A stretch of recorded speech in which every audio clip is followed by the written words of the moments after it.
Welcome to USA Global TV and Radio, where our mission is to provide education, entertainment, hope, and inspiration. USA Global TV and Radio connects you with experts and audiences all around the world every single day to help you succeed in business and to live a richer life.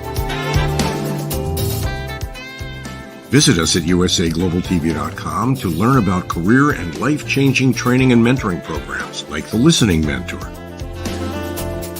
Subscribe to our newsletter to stay informed about our special programs and offers. Discover how you can become a guest on one of our shows or a host or producer of a USA Global TV and Radio show of your very own. That's USA Global TV and Radio, where the doctor is always in.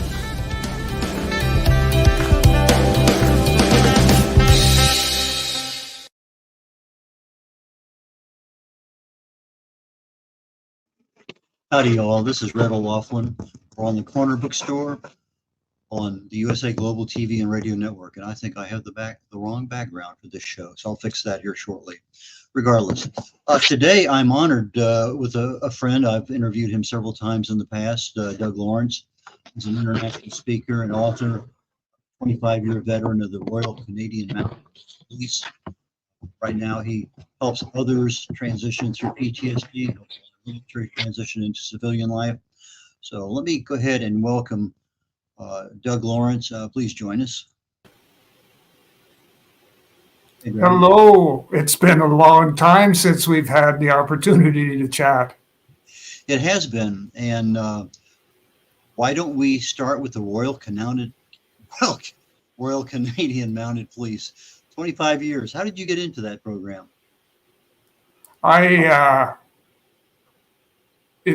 The desire, or I will call it the desire, to join the Royal Canadian Mounted Police came from as I was growing up on a farm in Saskatchewan. The RCMP, when they were doing their rural community patrols in the evenings and that, sometimes during the day on weekends and that, would always stop in at our farm, and you know, they would chat and get into conversations and stuff. And I remember one particular time, one of the police officers asked me if I had a place that I went target shooting. And the next thing I know, we're down at this location on the farm where I would go with my rifle and practice target shooting. And he hauled out his service revolver and said, "Okay, see those cans over there, aim for those, and let's see how good you are at shooting." And that was the bug that sort of caught me going, and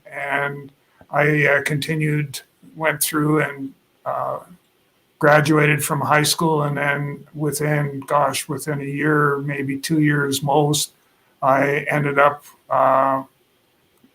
being accepted into the Royal Canadian Mounted Police. And from there, my career of 25 years, give or take a bit of change, my career evolved, and that was where I also, at a certain period of time in my career, I ended up with post-traumatic stress as a result of the trauma and that I was exposed to. Okay, let me back you up just a little bit. I want to get into that topic a lot. But, okay, so you're riding a horse, and it could be snowing. It could be what? You're just out in the elements? Tell me about that. No horse. No. The horses were gone in about the late 60s, I think it was, because I went through training in 1974, and we had no horses. But so all our patrols and that would be done in vehicles. In some of the places we were in, like in the high Arctic, you'd be doing your patrols in a pickup truck. No horses. Okay, so I'm disillusioned. I thought you were out there mounting on a horse and it's snowing and you're doing your job, taking care of people. I know you've had some interesting duties while there with the RCMP. And I know one of them we're going to talk about is a bit traumatic, but tell me about some of the better things that happened out there that you can smile about in your memory. You know, the the quality of life as it relates to the family was, I think, probably one of the memories that I know that it's one of the memories that I would hang on to for forever. We did so much as a family, and I remember being in Hall Beach in the Eastern Arctic, and I was the only police officer there in this small community of roughly 500 people, and we used to take off on a weekend. We'd hook the snowmobile to the sled, and away we'd go out on the land, as they called it, and we'd spend time together as a family. And it was so rewarding to be able to have that opportunity to do that, especially in a place where, we were in a community of 480 Inuit and only about 20 white people, which predominantly were teachers. And that was, the sort of the environment that we were in. So being able to hang on to that as a memory is really important to me. Interesting. But you also have a particularly bad memory, which precipitated a lot of things, and you've written about and you talked about it on other shows. I think it's germane today because it's part of the reason I believe that you wrote your latest book. Why don't you tell us a little bit about that experience, and then we can lead into your authoring.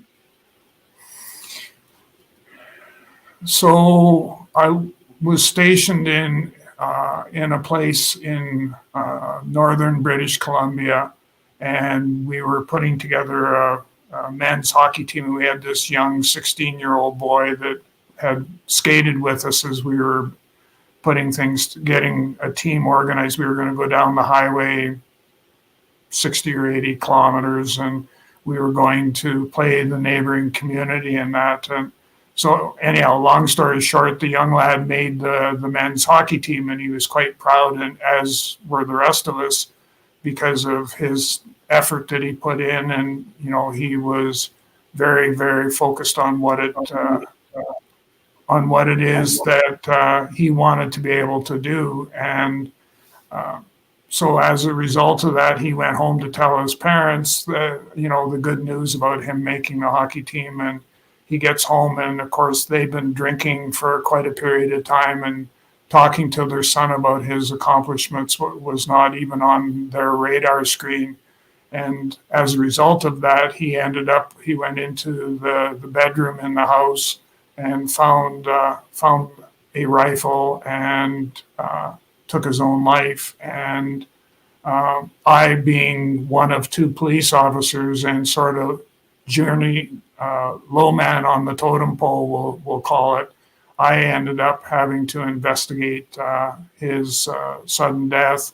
And then on top of it all, I had to transport his body to the closest morgue, which was about 8 hours away by vehicle, minus 40 weather, and had to transport the body and then turn around and come back. The interesting part of the story was my soon-to-be wife ended up being, she got the short straw, and ended up being volunteered to go with me because they didn't want me to travel in the middle of the winter without any backup. So she got blessed, I guess, for lack of a better choice of words, to go with me on the trip going down and coming back. And it gave her an opportunity to see what if she were to marry a police officer such as myself in a small rural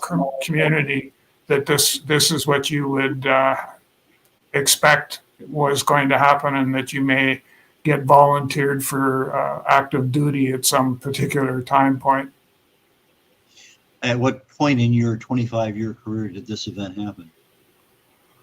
I had about 5 years service.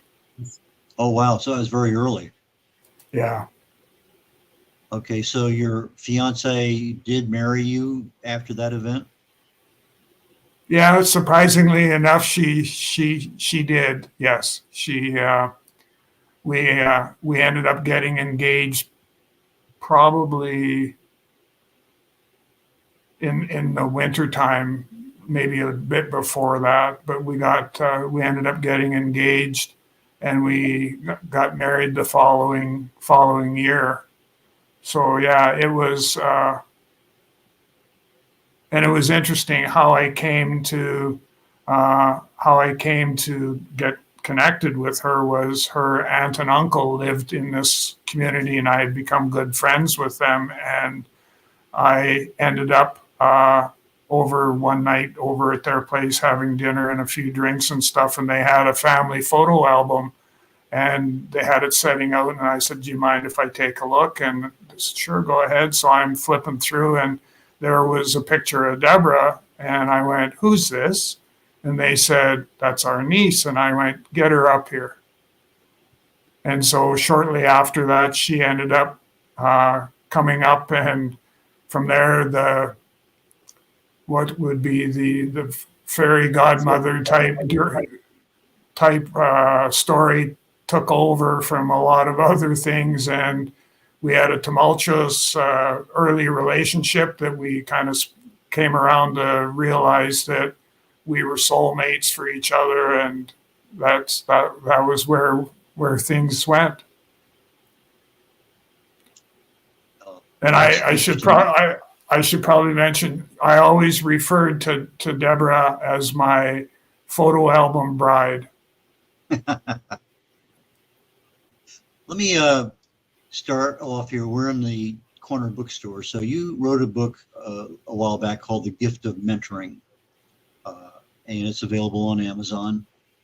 Tell us a little bit about why did you decide to become an author, and tell us a little bit about that process of writing that book. So the gift of mentoring was basically came as a result of one of my friends, one of my colleagues that I went through police training with, the RCMP training. He ended up he would do motivational messages every morning for his children, and as he started to build this repertoire of messages, some people came to him and said, you should take all of those messages and turn them into a book. And so he did. And he and I were talking one day, and he said, all those blog articles that you've got that's out there, why don't you think about consolidating all of them into a book? And you never know, if nothing else, you'll have created a repository of information about mentoring that may not exist anywhere else. And so as a result of that, I worked with a ghostwriter to pull all this content together, and we ended up in 2014, the book was published.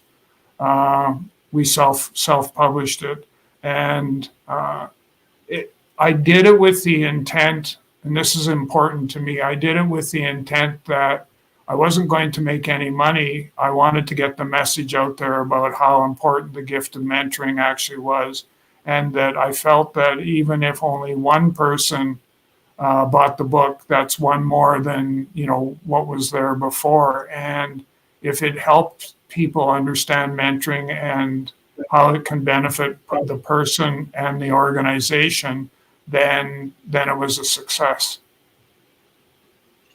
Absolutely. I think a lot of authors, brand new authors, expect to make a lot of money with their books. They have this preset mindset that says, okay, I'm writing this book, I want to share it with everybody, I'm going to make a lot of money. And in reality, that doesn't happen. You will find people who sell 1,000 books, several thousand books, 1,000 books a year. I think there's one romance author here in Houston. She generally sells somewhere, well, I know she makes 4 or 5 figures a month. At least that was still before COVID, because we were talking at an author meeting. But that's the rarity. You need a following. You need a lot of content out there. You need content that people want. A lot of parts there. But I like the idea that you took your blogs and put those together. I did a similar thing with Alzheimer's. I'd written a bunch and decided, there's a lot of good value there. Let's just put that in the book and get it out. Because sometimes books happen because we have a lot of content that's already published. We just put it together. But your latest book, the one you came out with, the one I really want to talk about today, is You Are Not Alone. Tell us a little bit about that one. So You Are Not Alone came to be in much the same fashion as The Gift of Mentoring, where it was some colleagues of mine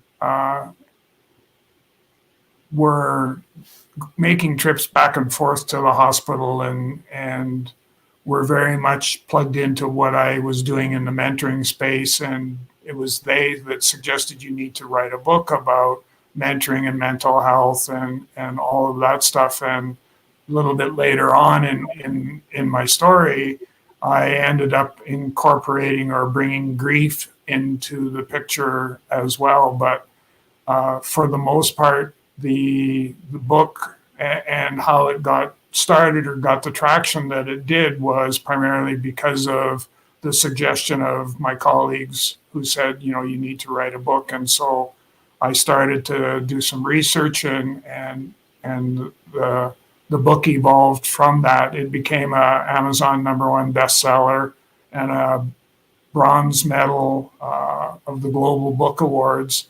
And as a result of that, it propelled me into international best-selling author status. So, and all of those were things that weren't part of the plan at the beginning. It just they evolved or they became part of the plan, and it's worked out quite nicely. And going back to our conversation about making money, I've been able to sell groups or blocks of books, and a large part of that comes from maybe speaking at a workshop or something like that. And I know I did one for the nursing program here in Regina, and I think I sold 20 or 25 books, and I'd never got that experience before with the Gift of Mentoring, but I've had that happen now with You Are Not Alone a couple times, and I think it's because of the relevancy of the book itself. But you touched on a topic that we are really never prepared to enter into, and that's grieving. It happens periodically because of things, but we're not taught that in school. It's not a topic that we talk about around the house. You have to experience it firsthand in order to understand it. It's a difficult topic, and I know you have a lot of experience with that. Tell us a little bit about grieving and what options people might have.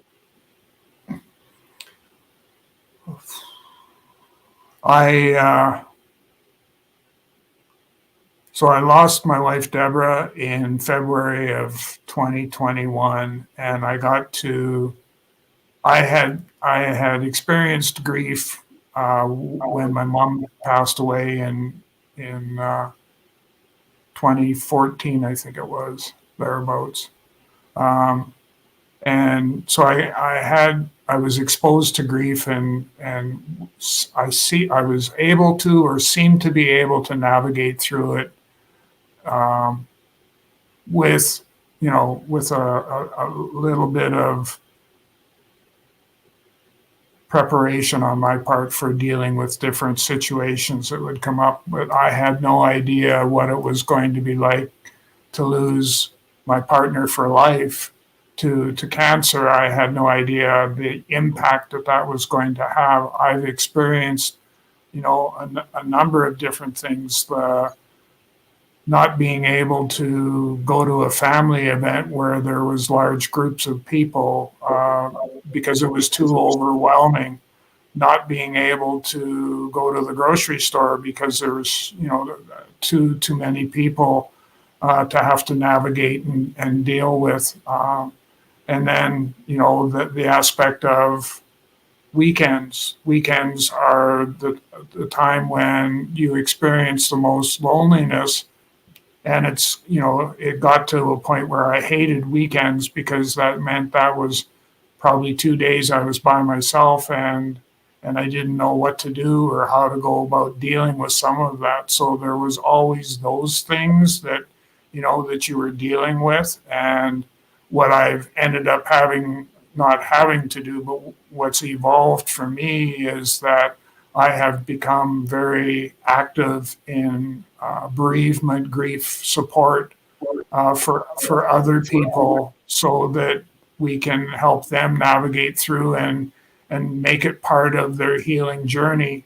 And speaking of the healing journey, what's worked great for me, which has been a godsend, has been the opportunity to share and tell my story on shows such as this one here, where it has become very therapeutic for me to be able to do so. Okay, so you have grieving, which is in itself its own world, but you also have PTSD, which also happens to be its own world, and the solution to both are not the same, but you are helping people in both areas. And part of the book on that you just wrote, the You Are Not Alone, deals a little bit with that PTSD aspect too. So tell us a little bit about the PTSD and what your experience was there, and how you overcame that. So my experience with that came from kind of, the story I shared about the young lad who took his own life, and for me, it was having to deal with that loss. So there was some grieving that would take place there, albeit not directly related to me as a family member or anything like that. So there was that particular time, and there were, as you can well imagine, in a policing world, there was all kinds of different events that would take place that would carry with them quite a bit of trauma that I would have to figure out how I was going to deal with it. And my initial solution, my coping mechanism, was a bottle of Scotch whiskey, and I would I'd come home from having dealt with, say, the young lad taking his own life. I went back to my trailer that I lived in, and in one of the cupboards, that became my liquor cabinet. And so I would go to the liquor cabinet and open the door, take a bottle of Scotch whiskey out, take the cap off, throw the cap in the garbage, and I would sit down and I would drink the bottle until it was gone, thinking that that was the best coping mechanism that I could come up with. And to be truthfully honest, it was probably one of the worst things that I could have done. Fortunately, it didn't lead to suicidal thoughts, but it could very well have led to that particular thing. And so there was a wide array of different things that, had there been a proper support structure in place, that we would have been able to probably shorten the time frame that the PTSD was a part of my life. I'm at a place now where I can take the experiences that I had dealing with PTSD, and I can help others navigate through post-traumatic stress. And what I'm finding is that I'm able to now recognize when that's happening in other people's lives, and I create that safe place for them to share or tell their story as part of their healing process. So there's, that part. And then from the PTSD, then it evolved from there to dealing with the various types of grief, and where the reason or how that all came to be. So you're writing your book, but this one wasn't a bunch of blogs. This was more than that. Yeah, it was doing some research, but it was also it's a large percentage of it is my story, and so dealing with PTSD, and then just very lightly touching on the grief part, because the book was published 2021, and I believe that Deborah passed in February of 2021. So I wasn't able to capture in You Are Not Alone the full spectrum, I guess, for lack of a better choice of words, the full spectrum of grief, and capture it in You Are Not Alone. But I do have it captured in the book that I'm in the editing process right now. Okay, so you have a new book coming out soon. Yes. When do you expect to release that, this year or next year? Oh, I'm going to say that it will probably be, I'm hoping this year, but I'm thinking that we're probably looking at early next year. And if I go with early next year, that's actually when You Are Not Alone was released, so they would be about a year apart. Okay, so you're writing this book, which means you're sitting there typing things out and doing your research and coming back here and editing and asking people to look at things, saying, you know, how does this sound to you? I'm sure that's a standard process we all go through. Yeah. What is the most difficult part of this writing of a book that you've found so far? What seems to be the critical part? You know, sorry? I said the part you don't want to do, but you have to do. So, you know, what I've found is going through I've done a number of edits, and what I found is that as I go through edit process, or after edit process, that it became overwhelming, and it caused or generated, which however you want to describe it, but a number of triggers where I ended up reliving a lot of the experiences that I had, which I've, you know, captured in the book. But at the time where I'm going through and supposed to be looking at the content and how it's structured and all those sorts of things, I found that it became overwhelming, and I wasn't able to focus. And at one time point, I ended up having to do a bit of a personal retreat of my own, where I went away, rented a place to live or stay, and it was with the idea, the intent in mind of being able to. It was like I had locked my mind, my storytelling ability. I had locked it up, and I couldn't advance with the editing process or adding any additional content until I got past that block. And so my advice or guidance to, you know, prospective authors is number one, you know, identify the purpose of the book, but more importantly, what you want to be able to do is have the mechanism in place to unlock any of those blockages that you may experience, so that you can stay moving forward rather than sort of sitting and not going anywhere. It's interesting. Yesterday I was looking on Facebook, and there was some hints or notes or whatever you want to call it from Hemingway. It says, and one of the ones that I took away that really I think is apropos to our story today, because it said, never finish a story. Always leave a story so that when you come back to it, you can continue writing. If you finish a story, you're done. But if you know what the follow-on is, you come back the next day and you pick it up and you already know where you're going. And I was thinking, you know, a lot of times I write something and I'm right there at the end. Okay, I know there's something else, but I don't know what it is. But I think in retrospect, if I had said, let me finish this tomorrow, and now that allows my brain to kind of spend the night with other things. But I think your idea of, you know, there's personal involvement because of what you're writing brings back horror stories or trauma or stress or whatever, and you need to get away from your familiar surroundings in order to kind of adjust out of that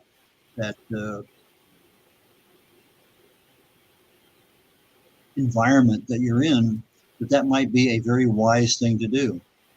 So depending on what the nature of your book is, particularly if you're dealing with something with PTSD, stress, trauma, grief, there's a lot of things there. If there's personal stories, I am sure that they're just going to sit there and just ping off the walls periodically, because you live that, and now all of a sudden it's coming back, and as you use the word, it triggers additional flare-ups of those emotional things. Mental health, that's another area that I believe you have a little bit of experience in, what I see in some of my reading.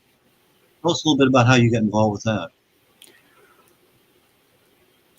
The mental health part, my involvement came as a result of obviously dealing with the PTSD and the spin-offs from that, and such that I ended up going for counseling myself to deal with some issues as a result of Deborah's passing, and that I was approaching it as the typical male with a huge ego that said that I don't need professional help, I can deal with this on my own, when in fact I did need professional help, and I was able to fortunately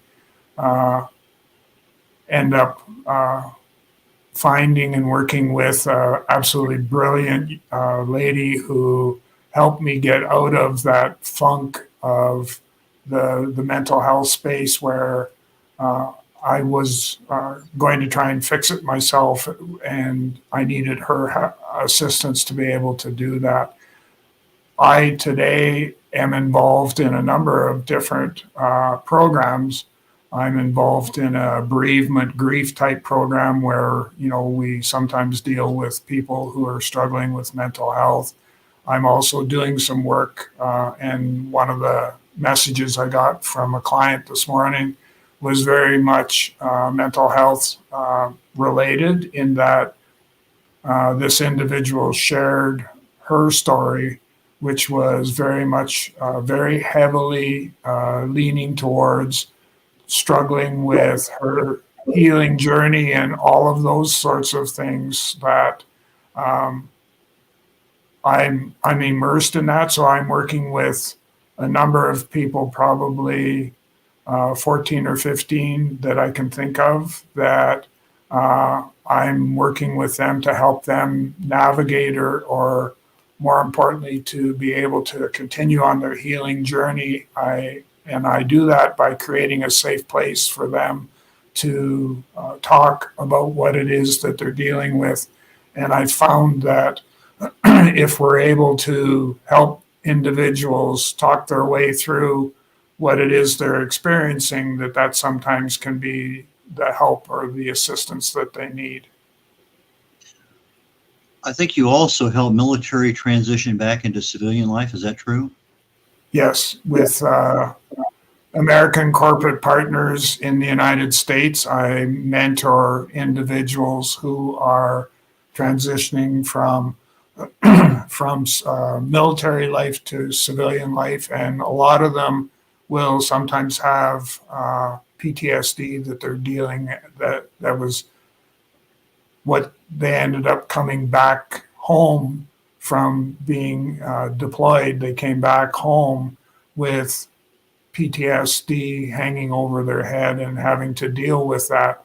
And so for some, it has been a bit of an eye opener. They struggle making the transition from military life to civilian life, and their triggers are a lot more than what I experienced myself with my PTSD.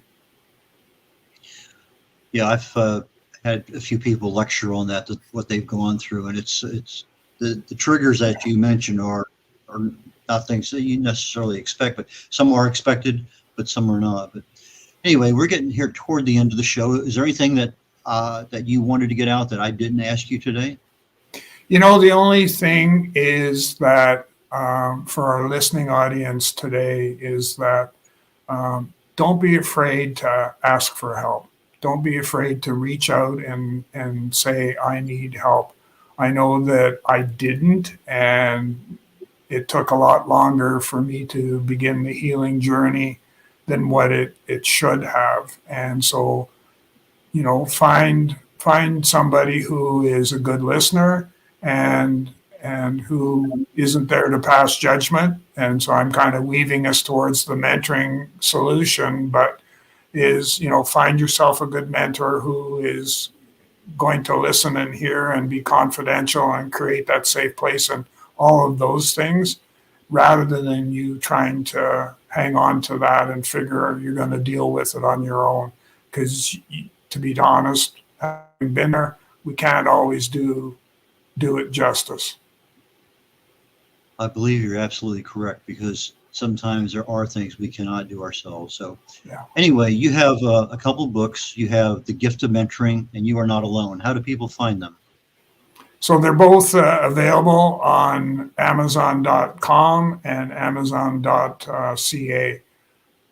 And you can, if you go to my website, which is www.talentc.ca, you'll find there should be a link there on the website to take you to the book, or the books, sorry. And how do people get in contact you if they want to hire you as a speaker? They can go straight to me by email. That's probably the best bet. And that's Doug.Lawrence, LAWRENCE, at TalentC. So the word talent with the letter C on the end, .ca. And I'll get back to you as quickly as I possibly can. And your website is talentc.ca. Is that correct? That's correct. Okay, Doug, we're getting here to the end of the program, so I'm going to go ahead and get ready to sign off, let people know what's coming up. I really and truly appreciate it. When you have your next book done, please get in touch with us so we can continue this conversation. And if something else amazing comes up in your life, I would love to have you on one of the shows. So really good seeing you again. Yeah. And thank you so very much for your time today. I really and truly appreciate it. Thank you for the opportunity to share the story once again. Take care, Doug. Appreciate it. Okay, very shortly here in the next 20 minutes or so, we're going into another program on the USA Global TV and Radio Network called The Wise Ones. And Kate Riss, or ISSE, I'm not sure if that's the correct pronunciation, but I'll find out before we start the show, is my guest today. She is a professor at Tufts University, involved in a lot of things. I think it'd be a very, very good show. And right after that show, an hour and 20 minutes from now, the show Talking Heads on the USA Global TV and Radio Network will be mine also. And we've been talking about how to help new authors get their books written. And what I want to cover today is competitor analysis. Who else has a book out there in your field? What do you offer that they don't? Those kinds of things. So that's what I want to do later today. Please join me here on the USA Global TV and Radio Network, and we will catch you on the Corner Bookstore next month, September. But the Wise Ones and Talking Heads is every week. So take care, you all, and we'll catch you next week. Bye now.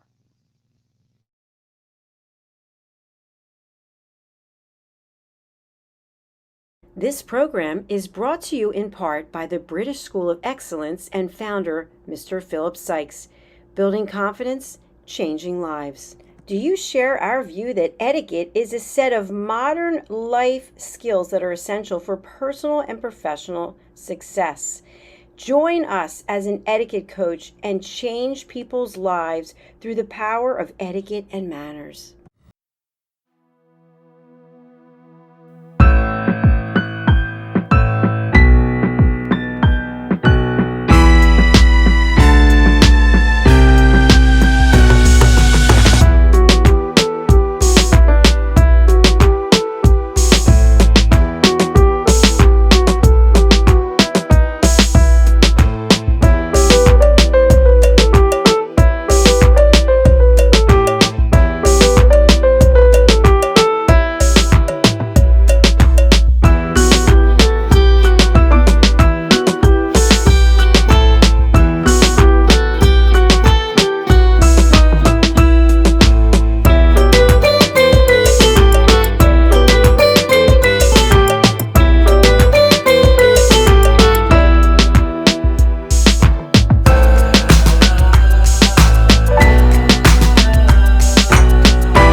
you to our clients for their testimonials on the Train the Trainer program.